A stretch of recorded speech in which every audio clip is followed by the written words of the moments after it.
I never actually thought I was gonna get married. I saw myself becoming a bachelor, living in a penthouse in a nice city, not like, New York or Miami, but like a smaller city, maybe like a Philadelphia.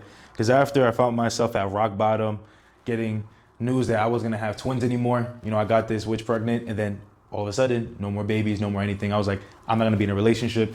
I just might as well just focus on myself. And while I was doing that, I was like, man, probably not gonna get married. Now, I want to introduce Proverbs 20, verse 5. A man's heart runs deep, and a man of understanding draws it out.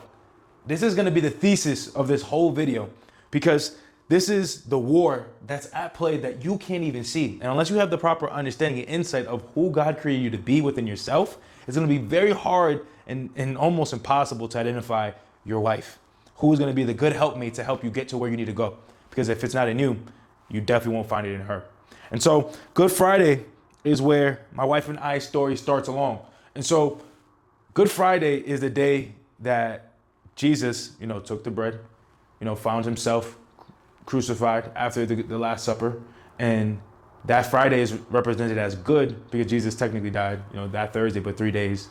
But it's a Good Friday because that is the Friday that our Lord and Savior took care of business. You feel me? 10 toes down. And my church was holding a service. And I go to the service, and after hearing talks of this young lady who serves on the worship team, everybody's like, you gotta meet her, you gotta meet her. I'm like, sure, okay. I heard she was an influencer. I wasn't really that much interested. And finally, at the end of the service, I'm standing there with my brother, who's a musical director, serves on the worship team, directing the musicians and singers and vocalists. Here comes a woman with a huge afro, right? She has blonde tips, and everybody's still wearing masks at the time. And my brother nudges me and was like, that's her, say something. And I go ahead and I say, do I know you from somewhere? And that opener works. And so now we start talking, and turns out we grew up in the same neighborhood. Didn't know that the whole time. Did not even know that. And so I'm like, wait, do I actually do know you somewhere? And that's when the conversation got cut short. Yeah, she was like, well, now you know me from church. Have a good one. Deuces. Bye. Now, where I was at the time, I was pretty content in my singleness. I was dating again. And honestly, I didn't really think much of it. I wasn't super interested in her. I got to a place where I was super content in who I was. I got through thinking that I was a good guy, right? I'm a good guy. Why can't I get a wife? I went through the dying of, I'm not really that good. I made a lot of mistakes. I constantly choose what's not for me, especially with women. And I need to just get over myself that I'm not that good. I got over the red pill mantra. And so fighting through these different false identities, I finally got it within myself to just be like, I am who I am, and I love who I am. This is who God created me to be. Now, when it came to what I noticed most and what I felt in the moment was a genuine person. I felt like she was a very straightforward, straight shooter with me. She didn't really try to, entertain too much or people please. She was conversational, she was open to it, and then she kept it pushing. And so the way that the conversation ended, pretty much of what kind of went wrong is just the abrupt end. I was a bit standoffish and I was taken aback by it, but it didn't really change the course of the whole story. And so everything in between this time of that Good Friday to the end, the wedding bells, is the meat and potatoes diving into what prepared me to even identify and have this Good Friday moment. I'm gonna start calling it a Good Friday moment because that's exactly what it was. And I was over 3 years abstinent. I took a year off of dating. I lost over 40 pounds, which is huge. I was huge, and that accomplishment is huge. There's a lot of huge things. And so the clarity that I got, especially coming out of 2020, out of the pandemic, I turned 21 in 2021. I kind of had that line up with the years. And in that rebuilding phase, I knew that I was so deeply broken and my trust with God was severed because I was like, God, how could you allow this to happen to me? That I chose to be with someone, and though she probably didn't love you as much as I thought she did, or she said she did, and everything has fallen apart because now I have no kids that I was expecting. We're not engaged anymore. I got this 2-bedroom apartment in Brooklyn. I'm paying rent. I have this car. I have all these responsibilities, and you allowed it to be that way. You allowed this to happen within my life, and I don't care what you're trying to teach me right now. I don't, because I pray, I read my word, and I'm calling out to you, and here you leave me on a limb. And here I am. What to make of it now? What am I gonna make of my life? And from that moment, I was very distrustful of women. I was like, I can't trust women. Women don't really have my real interest in mind. because all I saw was myself be used for the last 6 months for my money because she said she didn't have access to her bank account. So now here I am shelling out thousands of dollars, literally, trying to put rent together, trying to furnish the home, trying to prepare for us to have a family. And that just left me with empty hands. And so I was like, I just need to take some time away from dating. The idea of introducing somebody in my life does not sit right. I can't trust them. And so when I mean by dating, I mean any forms of talking. I tried to spin a block on my ex and that didn't work out very quickly, taught me you're broken. And broken people create broken situations, and hurt people hurt people. I just made that up on the spot. I don't even know where the broken thing came from. I was really trying to say hurt people hurt people. Here comes the brokenness. Broken people create broken situations. 100% true, 1000% agree. And so that year of not dating really eliminated the noise or the seeking of validation, because being in the presence of a woman is very affirming. And I could maybe even specify black women, or any women. I mean, there's Latina women, white women. It's the feminine nature. That's really what I'm getting at. The feminine nature of a woman who puts herself together and presents herself, and the laughing, the voice, it just feels good to know that this person wants me. And so with eliminating that noise of feeling wanted or desired or craved for, that really created an introspection for me to have to bring it about myself. Am I content with who I am? Am I being affirmed through God? I say God is the love of my life, and I'm still wrestling with these questions day after day, and now I have to sit with myself and truly be like, does God love me? How does he show his love towards me? Is his love just to make me happy, or is it to actually to grow me for something that's better than I can see? Do I actually trust what he sees so that as he loves me, I can trust him in that process? Because the more I take my eyes off of myself and onto him in that year of not dating, it allowed me to find true love. The love of knowing that he sacrificed everything on the cross and gave up the riches and glory and splendor to come onto earth and give me the life that I have today. And if I have breath in my lungs and I have the time on my hands, then I owe it all to him to learn what it means within myself as how he created me to be, to do relationship with him amazing, because it would also extend with myself, because now I accept forgiveness, I accept his love, I receive his grace, and that will transition to my horizontal relationships. There is no possible way that you are a great friend and a horrible lover.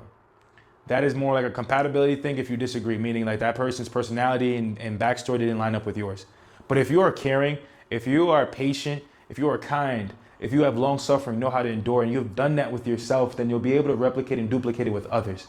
Your vertical relationship will always snitch on you because it'll be exposed in horizontal relationships. People are not as loving or as kind. And so this year of dating fortified myself to know, what am I really made of? What is my capacity mentally and emotionally to have space for myself and my own mistakes, having grace to long suffer and endure with God? Because that's what really make relationships, is when you go through a tough patch.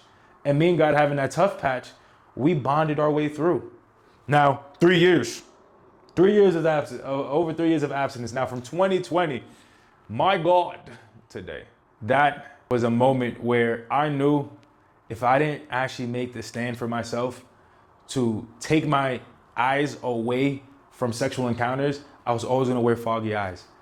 I know for sure I got myself into a compromising position because of the sexual encounter. It fogs up being able to clearly see, because now I'm being gratified with my flesh. I'm feeling the vibe. I'm getting my rocks off. How could that not be something I want to keep? Getting your rocks off is fun and it feels good. And so each day, I didn't even plan to get to 3 years. The plan each and every day was to show up and do absolutely my best. I don't know what's gonna happen tomorrow, but moment by moment, I'm just writing off the grace of, I just need to make it another minute, another hour, another day.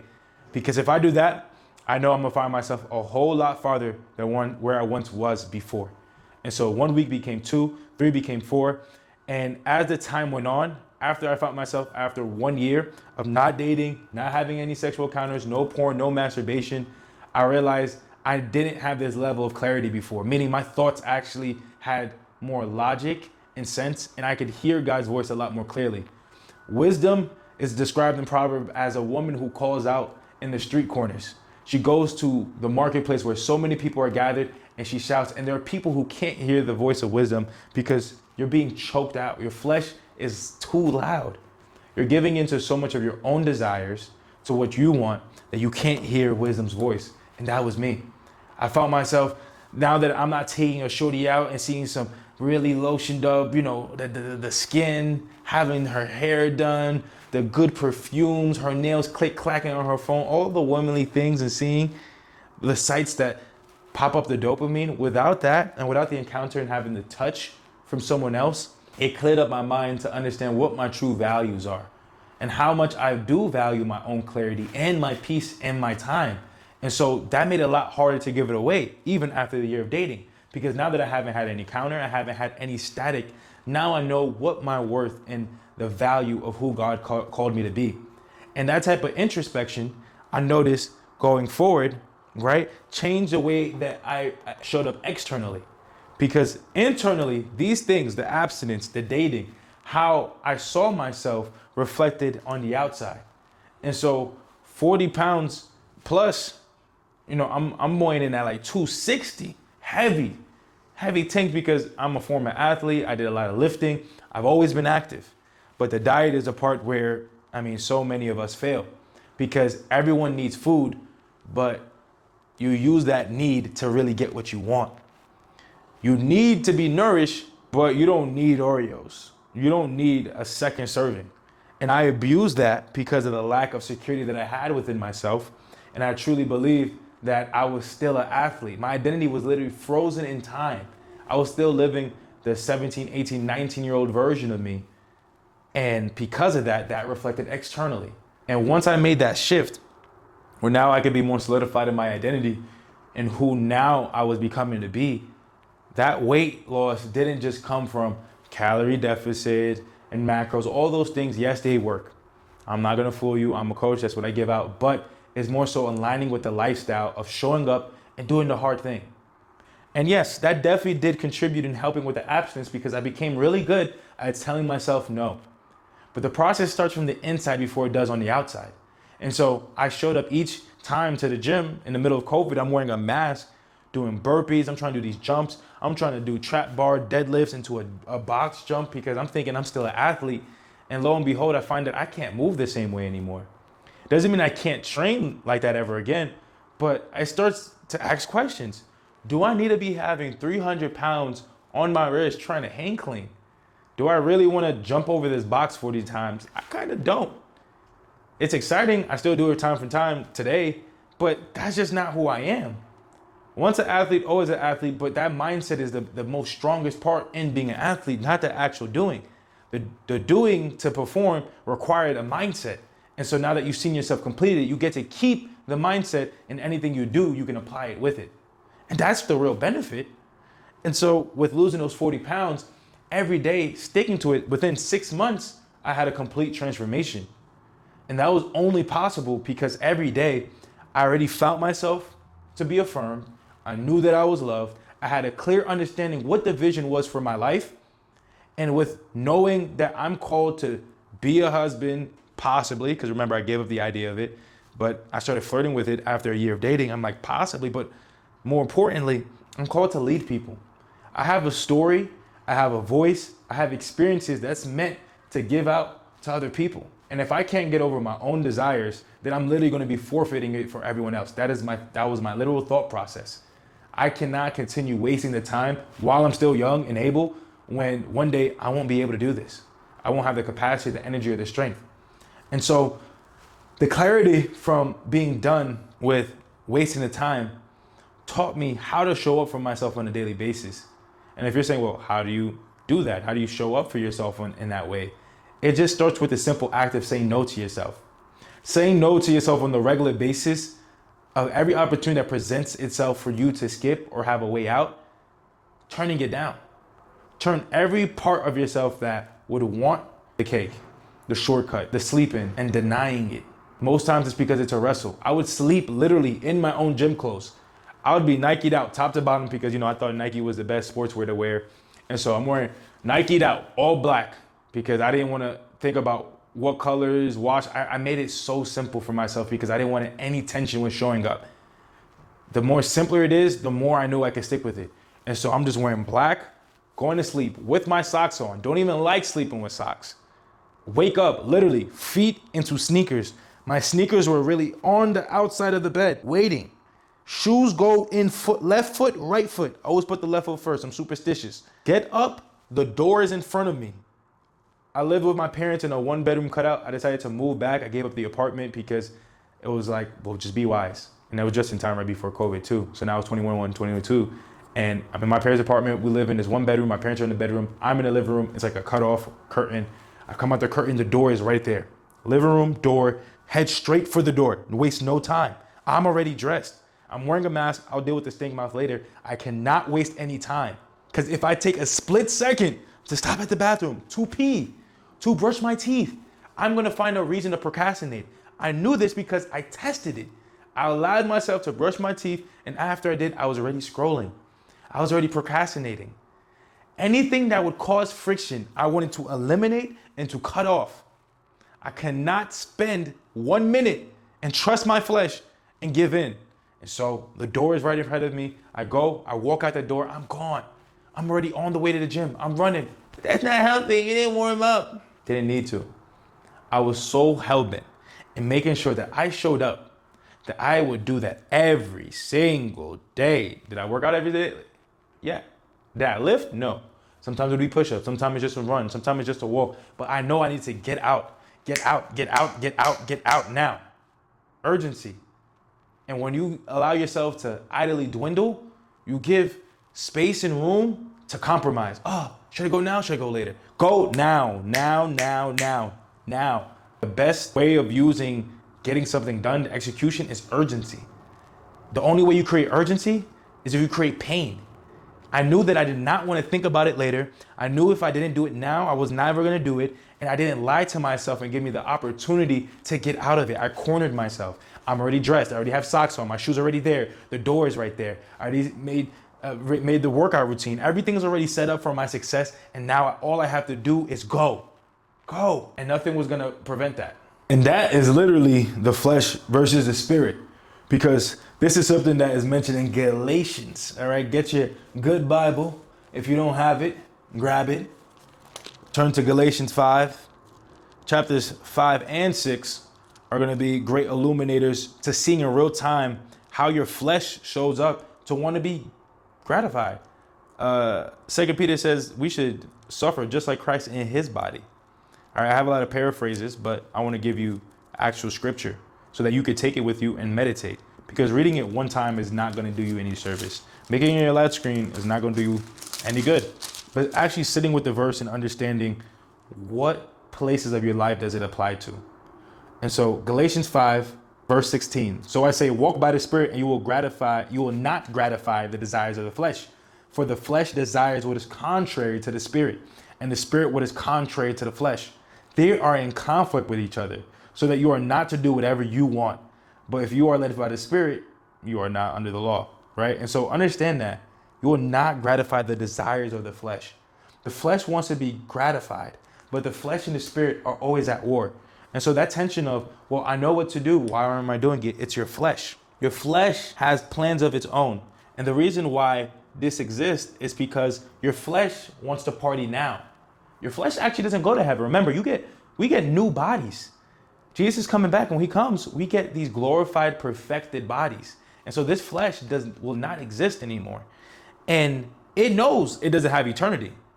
Eternity wasn't set on a man's heart. So that's our soul. That's internal. This flesh wants to party right now as much as possible. How can this flesh have as most fun? How many girls can I get? How much numbers can I get? How much food can I eat? How much pleasure can I get? That is all it's focused on right now. And how fast can I get it? Meanwhile, contrary, the Spirit is concerned with eternal things. And that's why no matter how much of the flesh you feed, it's never satisfied. It was never meant to be satisfied or gratified, because when you fill with the Spirit, which is patience, love, we look at prayer, divine connection, healthy community. When you have those spiritual things, now there's a compounding effect of impact because you're building on the right foundation. When you just live lawlessly to whatever you want and your standards, you get the confusion. That's why no matter how much you beat your meat, no matter how much money you spend, no matter how fly the chick is, it'll never really scratch that itch. You think you want a family. You think once I get a wife, once I get a family, once I live here, empty, empty, empty. The only way you get filled is starting internally first. And so now with the context of the meat and potatoes from that Good Friday moment, that is everything that prepared me to be able to take the benefit of dating. Dating is a benefit because it's a privilege of saying that you want to be interested in knowing more about a person. And in this time of dating, most times it's just like the sexual temptation that comes to mind. There's something a lot deeper that most Christian circles will never mention to you. And it doesn't get talked about very often because it gets lost in purity culture and sexual natures and things of that sort. But the truth is, pride is a huge blocker, right? I'm gonna make this squiggle so that you know. What I mean by pride is within dating my wife, someone who is super confident, right? She's very independent. And at any point, I did not feel that she needed me per se, or she necessarily needed a man, or this, that stingy feeling of like, oh yeah, like you're leaning on me, you depend on me. She would just move on her own timing. And being 24 and 23 at the time, I found that really impressive. But the pride part of feeling like I don't really have a place in her life because there's nothing dysfunctional here. And whenever there's an actual functional, healthy relationship and a person who's secure within themselves, it can be foreign because we're all used to brokenness. And so in real time, I would early on in me and my wife dating would have these conversations of how she understands life. How does she approach herself? And not only from hearing that from her, but seeing how she would move, meaning she took the initiative to reach out to pastors at the church to let her know her living situation because her and her mom's was going through it for a bit and helping her find a place to live and relocate. That was taking initiative. She just wasn't a victim to her own situation. She also went out and found new community at the church because most times people just go to church and just run out. That is a big portion, that's 80%. But she was invested into not just going into church, but living in the lifestyle. And seeing her live that lifestyle attacked the pride of, she doesn't really ask for much. She doesn't do much. And some guys, that's their dream. But there's a level of dependency that I like to have from a woman. And that was my flesh calling, right? So in the flesh, it could look like pride, but the opposite of that and how it's going to show up in the spirit and where the transition started to come from spiritually, that just looks like humility. Humility is just thinking about yourself less. Pride is just selfish of like, what would I like? What would I want? That appeals to my ego and boosts me in myself, make my name great. But the humility is thinking of myself less and putting myself in more of a servant position so that I can recognize where are the places that I can help and assist. And so very early on in our relationship, something like 5-6 months in, I recognize she's a coach because she has this level of authority when she speaks, and she's very certain in things of social media, healing, relationships, because we have a bookshelf full of books, tens of books. I'm pretty sure I can say hundreds about self-development and personal relationships.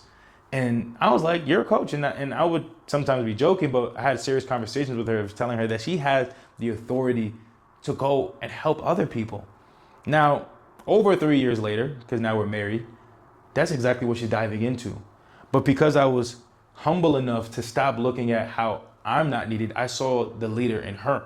And that's what it looks like to elevate. To hit new heights, you have to get past just the mundane that's just right in front of you. Now, let's talk about everyone's favorite, because I'm not going to rid you of the joy, but sexual lust, right? Specifically sexual lust, because lust can be different things. Lust can be money, can be cars, it can be status, it can be fame. There's so much, right? I actually want to come back to lust in a second, because I have something that tucks that is going to really hit. And so the flesh has sexual lusts. This woman is pretty, she's beautiful. Oh wow, this is what you've been waiting for. Take her, ravage her body. Flesh just screaming, itching, just wanting to just get a little bit. And that tension, sexual tension that just builds up, because anytime you can't have something, we're just big kids who pay bills. And anytime you tell a child not to do something, that is exactly what they will do. And so that level of restriction, saying that you can't do nothing, you can't do this, you can't do that, just creates more tension and want to do it even more. And so early on in the relationship, it was a lot of firm boundaries and then having more conversations as we continue to date. Month 5, month 6, the tension continued to build. We're kissing, being mindful to not put ourselves in private situations, just being in the crib, but truthfully, taking it outside. If we felt like we were weak one day, I had to just be honest, like, I'm not strong enough to come, visit you at the crib. I know it's 11 o'clock in the morning, but within myself and my own self-control, let's meet at the park, stay in public areas. I know it could be as freaky as, well, all I need is a bush in the right corner. Takes two, so I'm pretty sure she might not agree to that. And as things continue to get physically more challenging and more frisky, I had to really be mindful to not push it to the edge of my own doubt within myself of taking the next step too quickly or prematurely. And so these sexual lusts in the flesh and the spirit, what they truly are is access. And no one has probably explained this to you before, but you want access to this person. Physical access is one of the ways where you know that you guys are joined and coming together. But for us, it went a little bit deeper because the physical part didn't stop sexually, but also lifestyle-wise. There were trips that we wanted to do together, experiences that we want to have, sleepovers, watching movies late nights. The benefits of what we get to enjoy today is what we were always longing for in dating. Always feeling like we didn't have enough time together. Conversations feel like they never end. Until this day, I will say, I feel like we still don't talk enough. I feel like, I don't know. There's some conversations I feel like just got cut short.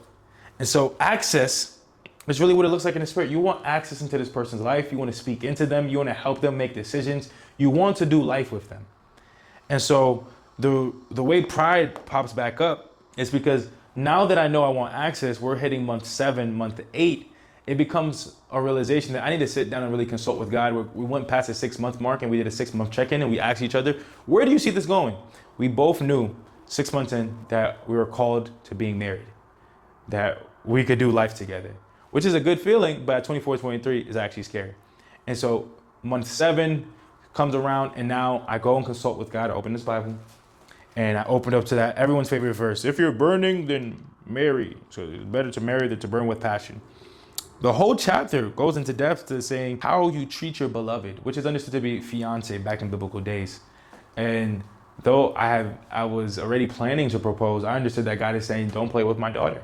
You can be single if you want to be single, but if you're going to marry, then decide to marry. And looking at the constituents in which the matter of what you marry, it is not just out of the lustful passion, but recognizing what is God called her for her life and what is God has called you in your life. And how can those two be used for the kingdom? Because there was no way I was going to make this lifelong decision and decide that it was just because I wanted to, because it would make me happy.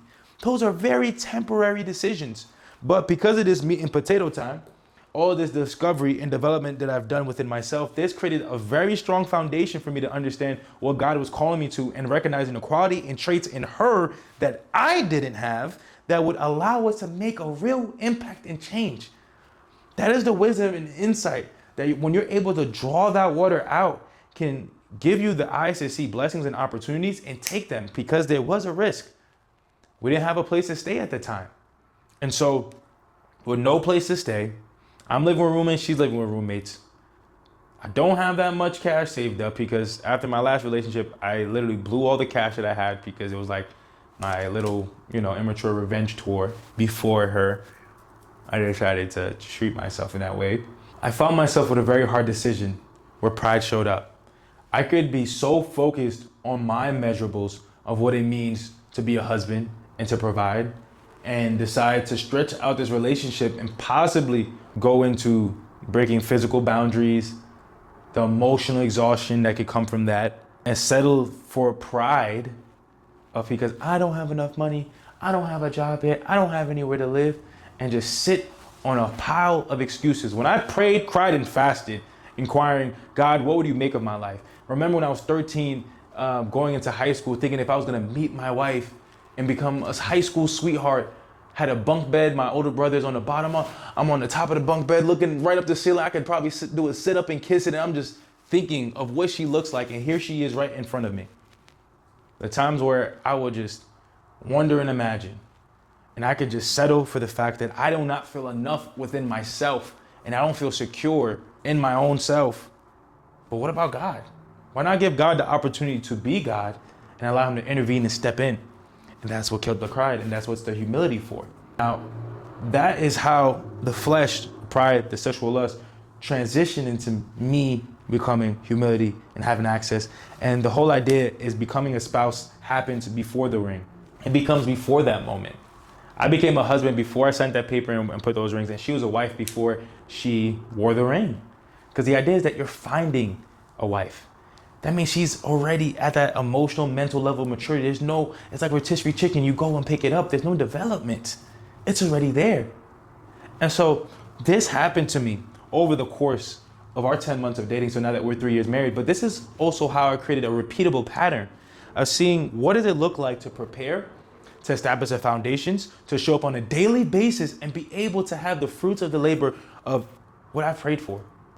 And now this is a repeatable pattern that I've kept within my life, and it's a daily deposit. It's not just a one-time type of miracle story. Of course, I'm gonna be married one time, but it becomes something I duplicate across many areas of my life. And it's something that you can build. This is the idea of a deposit. When you make a deposit, you give it on a daily basis, and you give. And despite of how you feel, despite of what's showing up in front of you, you have the structured version of you in mind of how you're going to get there. There's not a place of arrival. Like I said, it starts before the ring, and then the real work starts after, because once you receive that blessing, once you lose the 40 pounds, once you do stop beating your meat, once you stop watching the porn, now you have your work cut out for you, because you have to take the next step and living it out on an everyday basis. You just raised your standard. And so here's how you build with the same discernment that I had. This is a daily lifestyle. And when you have those targets set on a daily basis of what you have to accomplish, and those objectives are made clear and you can measure it, meaning how well you went about it, that will be the shift that everyone will be scratching their heads of, how did you do it? How did he do it in such little time?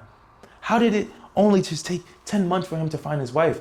But you didn't see the 3 years that it took me to build myself into the husband where if I showed up as a broken version of me, she met me and she would have been turned off. I know my wife. My wife would have been turned off. She's not having it. And so the full story and scope is I was able to take that bold approach within 10 months because I was certain and I was sure that I wanted this level of access and commitment because I've done it within myself. I wouldn't say this is rushed. The truth is, and I'll give more of a story time than a teaching time, we were supposed to get married at 8 months, but then it ended up being 10. So we pushed it back a bit. So I was actually pretty patient. And so what made it clear, what made it the right timing, wasn't because everything about the circumstance was perfect. It was because of the willingness and the faith to be able to take the jump and to show up on that daily basis, and how we've worked now, establishing the foundation of our marriage. We're already going to marriage discipleship groups, having spiritual mentors, staying in touch. This is the system that is going to build the giants that has built it for me with my physical health being peak, the coaching business that I have, with seeing all the fruits of labor, and now my marriage. And so this is how you start winning the war. And this is how you start beating your flesh and living by the Spirit. And if you want to learn how to do that and you think this is a good fit, this is the type of life that you'd want to lead for yourself, that in the description box below, and I even pinned it in the comments, apply. Apply for the daily deposit, see if it could be a good fit for you. It is an investment because you're either going to spend more time, more energy following those loops that I did for years, or this can just be 12 simple weeks. It could be 26 simple weeks. Depending on where you're at and where you're starting from, each package will be selected to you and personalized and custom for your lifestyle to what can work. And if you want to learn more how to do that, and you're tired of struggling, find yourself back beating your meat, watching the porn, destroying the time that God has given you, and not wanting to waste another breath, finding yourself shaming yourself like, dang, I did it again. But living to that standard of know you could become and starting to lead other men the same way, just fill out, apply, and we'll see if it's a good fit. We'll find that time on my calendar, speak one-on-one, and we'll start there.